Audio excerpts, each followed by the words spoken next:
So, in this slide, I will explain more in detail about esophageal varices. As I explained before, that esophageal varices is one of the complications developed because of the portal hypertension, and as you know, that portal hypertension is developed because of the liver, damage. So, for example, when we have a liver damage, such as we have a liver cirrhosis that lead to the, portal hypertension that lead to an increase the pressure in the portal vein, and increased pressure in the portal vein lead to the development of the esophageal varices. Esophageal varices is mean that it's about distension of the of the veins near to the esophagus. It is distal to the distal part of the esophagus and maybe extending to the stomach. So, esophageal varices develop in the majority of patients with the liver cirrhosis, and esophageal varices are dilated, vein that are usually found in the submucosa of the lower esophagus, but may develop in higher in the esophagus or extend to the stomach, as I explained in the picture. The condition is almost, causes by the portal hypertension, as I explained, and varices are born to the rupture and often are the source of the massive hemorrhage from the upper GI tract and rectum. So it's very important that to understand that esophageal varices are critical condition that patient may need to admit it to the ICU, and this because these in the esophageal varices, the vein are at higher risk for rupture, and this lead to the massive bleeding. And as I explained, this is before that this is portal vein, and this is development of the varices, and which is lead to the if it is rupture, it is lead to the massive bleeding.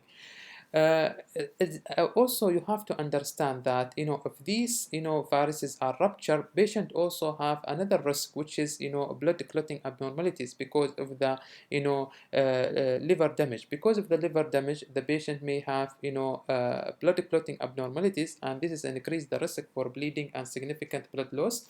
And because of that, plus with the rupture of the virus, this is increase and lead to the massive hemorrhage. It's very important to know that esophageal virus, that the vein may rupture because of the muscular exertion from lifting heavy object, straining at stools, and sneezing, coughing, or any anything that lead to the patient to exertion, and sometimes also any type of food or medication that lead to the irritate esophagus, and for example such as non-steroidal anti-inflammatory drugs, and may lead to also contribute to the bleeding. It's very important to understand the clinical manifestation and assessment of patient with the esophageal varices. For example, you have to know that patient with the bleeding esophageal varices may presented with the hematomesis or general deorientation or in mental or physical status, and often has history of the alcohol abuse. And it's very important to understand that if the patient have if the varices are ruptured, the patient may develop shock, and the patient will and will develop signs and symptoms of the of shock, especially hypotension, cold skin, and tachycardia. And so it's very important. And also one of the signs and symptoms of the of the bleeding is also patient may develop alter level of consciousness, and whatever patient may will develop a blood in stool, and what and these all type you have to understand that patient with the esophageal virus may at risk for develop for the bleeding, and any sign and symptoms of the bleeding. One of the sign and symptoms of the bleeding, patient may develop symptoms of the shock.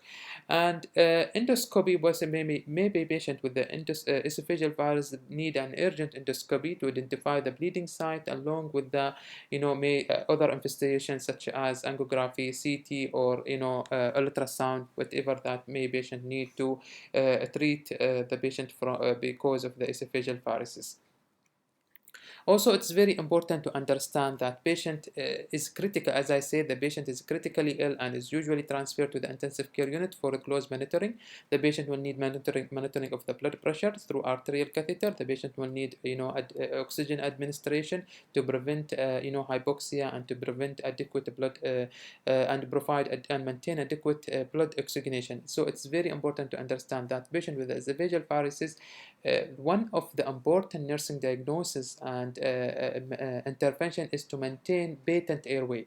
Plus with that we have, maintaining patent airway, it is the first priority. Plus with that we need to maintain, also we need to also reduce the bleeding. And also IV fluid with the electrolyte I provided to restore the fluid volume and to replace the electrolyte, because the patient may develop massive bleeding, and transfusion of the blood, as I said, because of the massive bleeding. So this is some of the nursing management that you have to understand when you care for a patient with esophageal varices. Also, some of the management, it's very important to understand and anticipated that one of the drugs that used to control esophageal varices as it is, vasopressin, because it is lead to the vasoconstriction and reduce the bleeding. Also another manifestation that could be used to treat the esophageal varices is, in different, in critical cases may we use balloon tamponade. And this is the picture explain the balloon tamponade. You don't need to go in detail in this picture, but what you have to understand, when we inserted the balloon tamponade, it's very important also to check to maintain patent airway, and also to, because when we inserted the balloon, patient also higher risk to for deoxygenation. And also it's very important to reduce the risk of the bleeding. To check for the bleeding and to reduce the risk of the bleeding. Also, esophageal varices nursing management of patient with the bleeding. It's very important to monitor the patient condition frequently, including emotional responses and cognitive status. Monitor treatment, including tube care and GI sectioning, oral care, because it's very important to understand the patient will have massive bleeding, especially from from mouth or from GI, and it's very important to to assess that patient and to assess the risk of the bleeding. It's very important also to provide support for this patient and reduce anxiety of the patient. Now I will move to speak about the next part of this lecture.